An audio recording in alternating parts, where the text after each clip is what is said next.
G'day, Mike.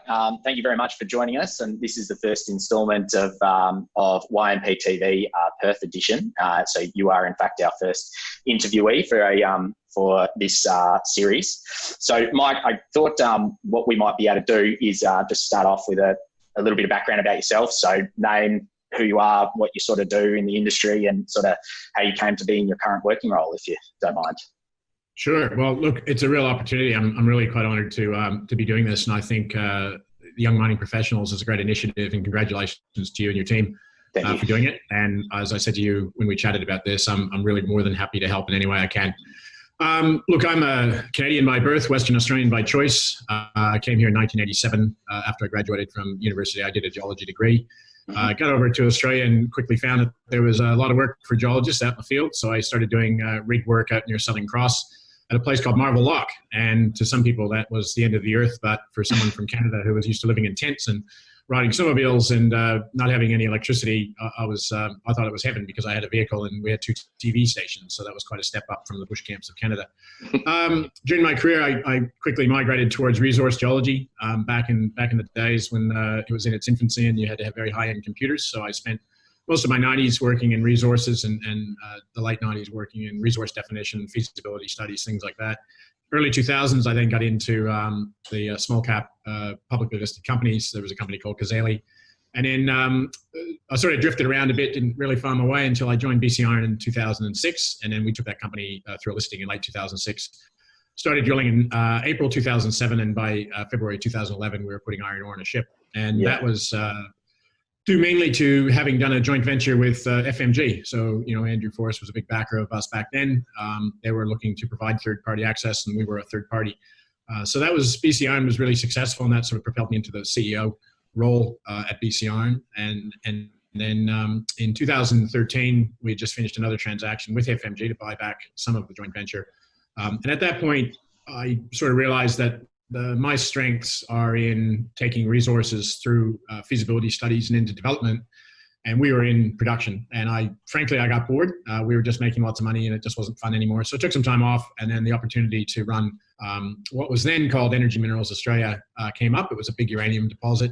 Being Canadian, I wasn't afraid of uranium like some people in Australia tend to think it's the boogeyman. So I thought it was a great opportunity.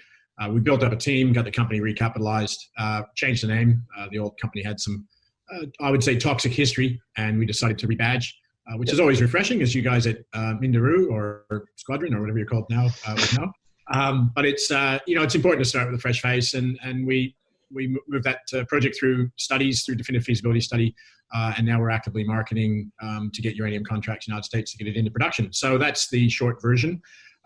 So now I'm the CEO of a uranium company in Western Australia. We're a rare breed.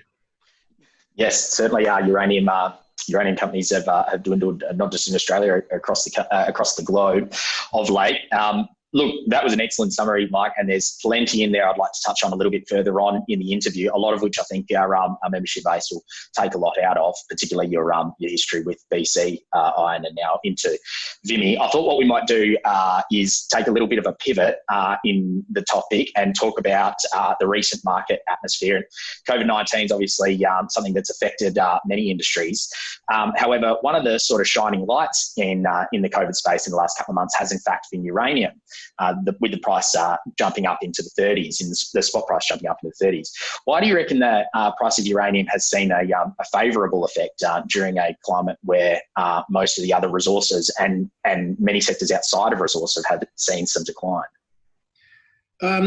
Uranium's had an interesting pass through the 2010s, if you like, which started, of course, with Fukushima, and also the establishment as Kazakhstan as a major producer of uranium. So what happened was during that period, we saw demand fall off when Japan, in a panic, closed 50 reactors. And we saw the price drop where the Kazakhs had just started to ramp up production. So Kazakhstan as a country is 40% of the world's uranium at the moment. And what happened during the teens was Kazakhstan's a former Soviet republic, and they believed that they could become the OPEC of uranium. They got that wrong. They overproduced and drove the price down. So what happened was basically we saw an overproduction of uranium through the teens that led to a long-term systemic reduction in the uranium price, particularly the spot price, and that led to a reduction in sentiment in the market and what I call general market fatigue.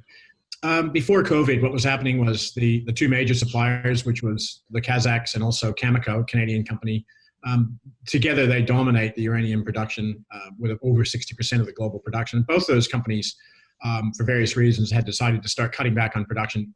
Cameco because of commercial reasons, and Kazakhstan had, I suppose you could call it a sea change in terms of how they looked at production, and they went from a Soviet volume over volume over price, and now they've gone to price over volume. So both the major suppliers in the last year, particularly during 2019, we saw some significant supply side discipline. And in fact, before COVID started, we saw that the global production of uranium was below the global consumption. Now, consumption is inelastic because it just goes into nuclear power plants, and basically they just keep running, and so we can see demand quite clearly. Now, what happened was when COVID hit and there were the restrictions were announced, Cameco decided to close the Cigar Lake mine in March. That produces 10% of the world's uranium, and they did that to protect the First Nations people. Canada has, I would say, a more successful engagement with the First Nations people than we do here, embarrassingly. But what happens is they have a lot of First Nations people in their workforce, and they are at high risk, and they decided to close that operation to protect their people. And so that was 10% of the world's uranium came offline. There was immediate price shock after that. It shot up to, I think, around $30. And then the Kazakhs announced that they were going to slow production. They were going to do some pretty severe restrictions on people movements, and that led to another price shock. And then there was some positive news out of the States as a result of a long investigation that had gone on over in America, and that led us to the price rise. So what COVID did was basically accelerate what was going to happen anyway. So the curve was going to go up. We were seeing supply side discipline, supply cuts.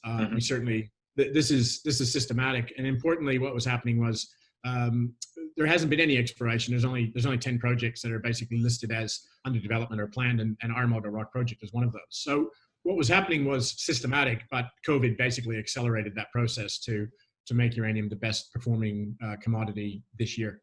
Yeah. Okay. So look, a lot of the points that you made there seem to be bearish indicators for the industry, with mines and mills shutting down. So is your view on the global outlook for uranium for demand and supply changed, or in recent times, or where do you stand, and where does Vimy stand on the outlook for the uranium sector going forward from here?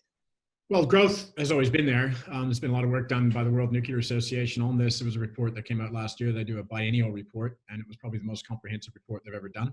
Yep. That shows about a 2% compounded annual growth in uranium, and that's pretty much in nuclear power, and that's pretty much in line with the growth in electricity globally. So by 2040, you're going to see almost a 50% increase in electricity use globally. Obviously, if we don't get our act together and start using non-emitting power sources, that's going to be a problem. And the IPCC and the Energy Information, the EIA and various other groups have recognized that those IPCC targets for 1.5 degree temperature rise aren't going to be met unless we use nuclear. So I think nuclear has gone through a low point and is coming out the other side. So we do see a lot of growth on that side. On the supply side, as I say, we were seeing supply side discipline because of low prices. Both major producers, Cameco and Kazatomprom, have said in the past many times that they will not open the mines that have been closed down until the price is sustainably higher. And by that, we mean a spot price in the 40s.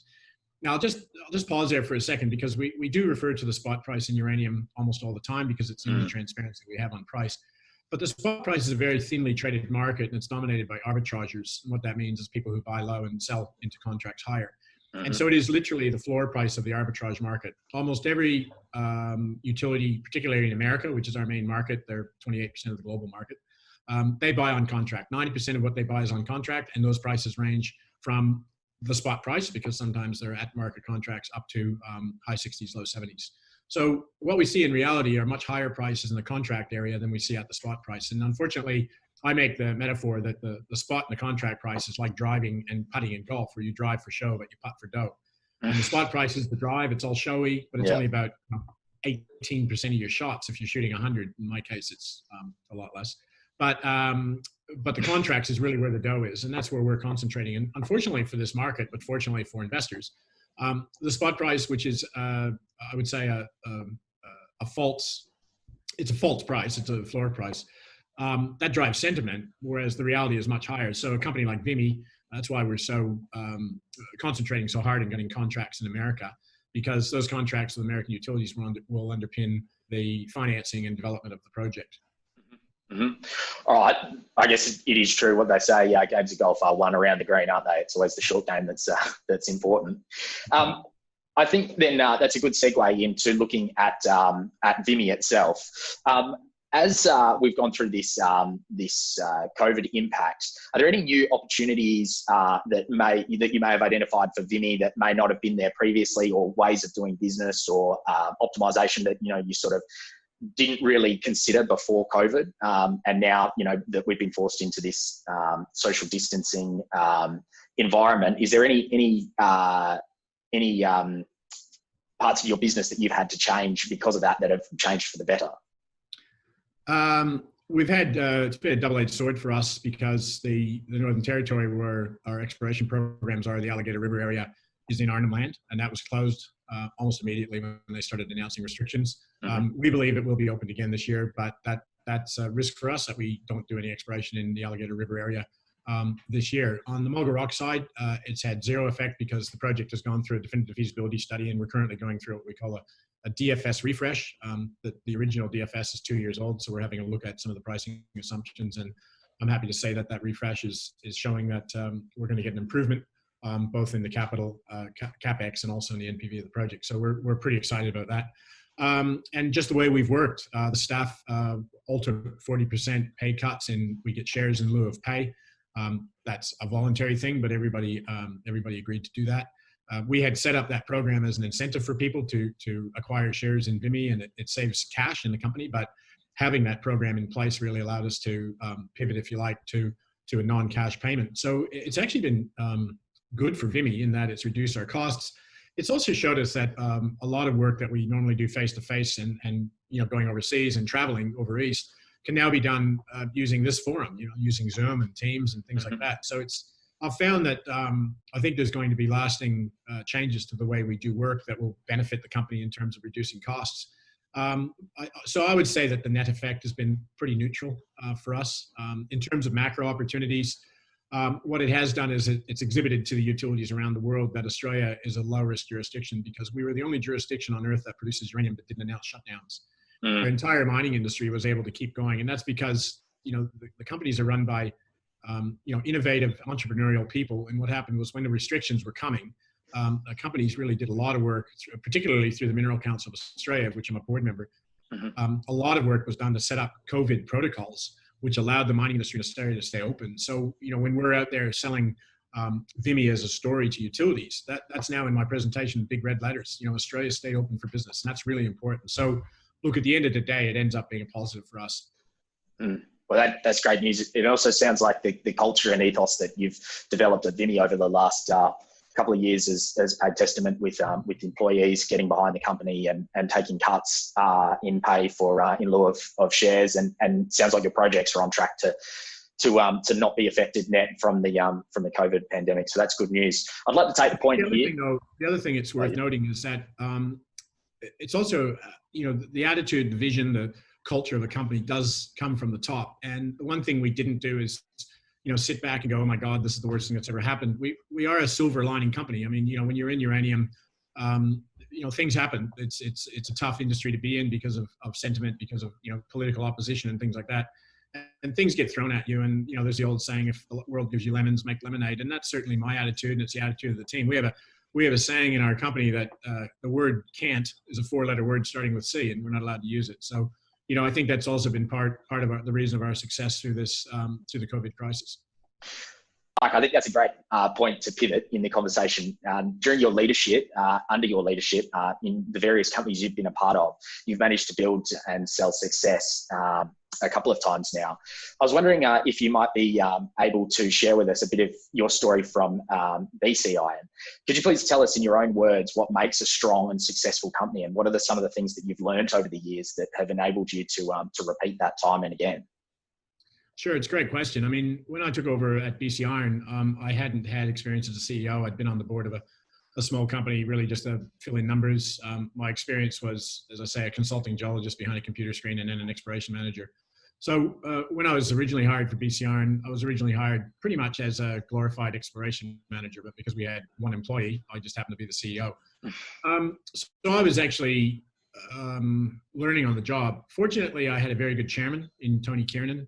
Tony's also chairing some very successful gold company at the moment. And having that mentorship was really important. And I think, for people like yourself and the guys in the YMP, I think finding mentors and asking lots of questions as you are today is really important. So Tony was really a good guiding light. And what I quickly recognized is that my strengths were in the technical side, were in developing resources and taking those through studies. And where I was very weak was on the corporate side. So Tony and I quickly came to an understanding that he would manage the corporate side and teach me as we went along, and I would manage the company. And that's what happened. And then, you're sort of scrambling around trying to figure out how to do things. And I remember finding a book somewhere called 30 Rules of Management. And I kind of read through it. Nothing really stuck except for one rule. And that was surround yourself with people who are better at what they do than you do.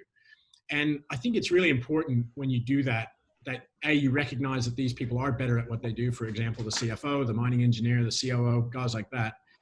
And I think you have to make a decision if you're going to micromanage or macromanage. And that's something you have to do early on to set the vision and the context of how the company is going to operate. And you have to hire people accordingly, because some people like to be micromanaged. Some people don't like to take accountability. They may be technically good.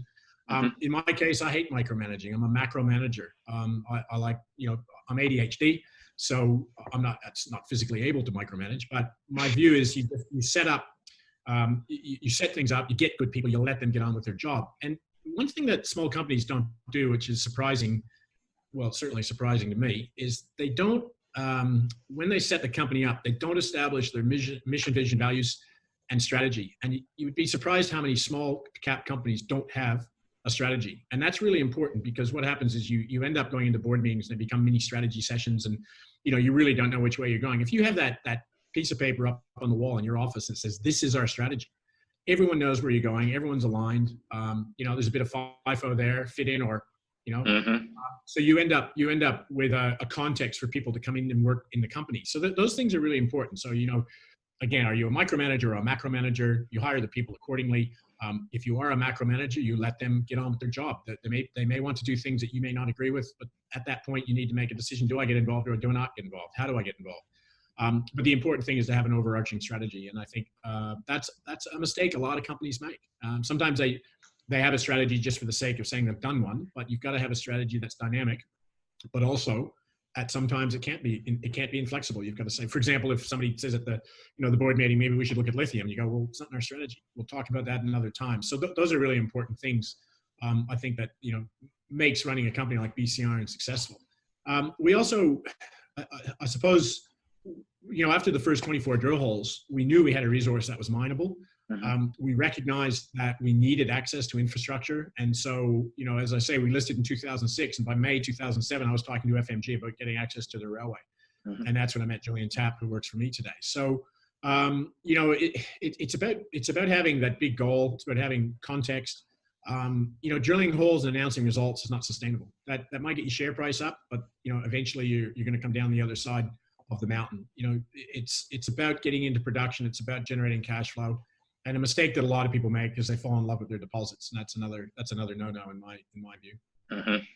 I dare say that there's quite a few, particularly geologists of Ewan and Mike out there that have made that mistake of falling in love with their deposit once or twice. Look, Mike, I think there was some really excellent points that a lot of people in our community at YMP Perth will be able to take out of that. I know a lot of our members are of that entrepreneurial thought. And so I guess another question that I'd like to ask you that might be able to help in development with some of our members is, what's some of the advice that you'd have for young professionals today to take advantage of some of the opportunities that are out there, or perhaps some of the skills that they might be able to focus on to help develop their careers? I think it's important, if you're technical, either geology, mining, or metallurgy, that you do some work on economics. So understanding, how to value a project at a simple level. I think it's important to understand, particularly if you're a resource geologist, what it takes to make something economic. That's something I saw a lot as a consultant when people would come in with very simple ideas on, ounces per vertical meter and stuff like that, and say, oh, this is economic. That's important. So I think it's for example, in my case, even when I was at uni, I did a minor in mining engineering because I knew that I wanted to work in the mining industry. So I was studying geology, but I did some mining courses. I think broadening your education, it's kind of a no-brainer, but some people don't do it. They don't get outside their comfort zone. I never said to myself, I want to be a CEO one day. It kind of happened. And the way it happened was just leaving myself open to opportunity. Networking is critical in this industry. Getting yourself out there, meeting people. The only way that things happen is, an issue comes up, a problem comes up, an opportunity comes up, and the person who's managing that thinks of people they know almost immediately. I mean, in my experience, very few people go to recruitment agencies. They use the Perth network. So I think, the YMP is going to have a great global network. I think leverage off that. But just educate yourself in areas of the mining industry that you don't know, and that certainly helps enormously. And seek out a mentor, seek out someone, your boss, a friend, someone who's a bit older, who's been around, who's gone through there, and then bounce ideas off them. If an opportunity comes up, for example, when I was at Golder Associates, there was a young fellow who was a geologist. He had just done a course. It used to be called the Securities Institute course. And he was offered a job with Hartley's, and he came to me and asked me what he should do. Now that's a serious responsibility for someone like me, because I helped him determine the course his life took. So, but he trusted me. He came to me, and I said to him, "Look, Tim, you absolutely should go work for Hartley's." And he ended up going over to Melbourne, and he's been over there ever since. So he works for a small broking firm over there. So I think getting a mentor and asking questions for those big decisions is important. And I think it's also important to not be scared of taking those leaps. It's a big deal to pivot, to move to a new opportunity. It can be scary, but I think, in the first instance, always say yes, because once you've said no, that's it. You can always back out of something, but you can never claw your way back. So, those are the sorts of tips I would advise people. Yeah, right. So I guess in summary, be bold, be brave, take opportunity, cross-pollinate your skills, and seek out good mentors. And me for this, you could be doing this. It's perfectly. I'm just summarising your key points, mate. You've given the roadmap. Look, Mike, that's the end of my questions today. I wanted to thank you for your time, but I wanted to give you an opportunity for the last question of the interview. Is there something that I've forgotten to ask today? Is there something that a point that you'd like to touch on, or something perhaps that you feel our audience would benefit from hearing from before we close this out? Yeah, I think we probably need to have a much longer talk about this, but it's about mental health. It's about keeping yourself healthy. At BCR, and I did go through an episode of depression that we should probably talk about another time. But what helps me with that is exercise, and I'm a mad cyclist, have been since I was 5 years old. And the photograph behind me is actually a photo I took when I was in the Dolomites in Italy. So it's important to have a passion outside the industry, whether it's exercise, art, culture, whatever it is. I think it's important to do that, to turn your mind off. And that would be probably the most important piece of advice that I have. If you're getting into a situation where you're getting anxious or depression, seek help, and then either get yourself out of the situation, change the situation, whatever you do, keep your body healthy, because if your body is healthy, your mind will be healthy.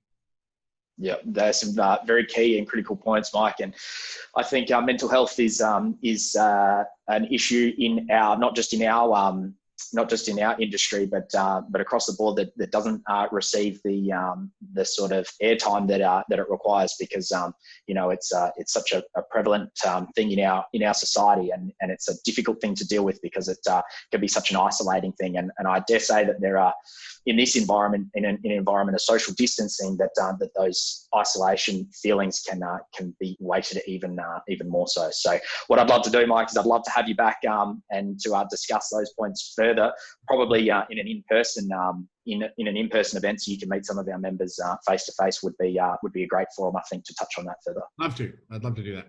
Brilliant. All right, Mike. Well, I wanted to say thank you very much on behalf of the YMP Perth committee and our members. Thank you for sharing a bit about your story. You've seen great success in your career, and we wish you all the best going forward, and Vimy going forward, and look forward to seeing further success from you, and inviting you back to one of our in-person events to speak further. Thanks very much. I look forward to seeing your members in person one day. Thanks very much. Beautiful. Thank you very much for your time, Mike. Cheers.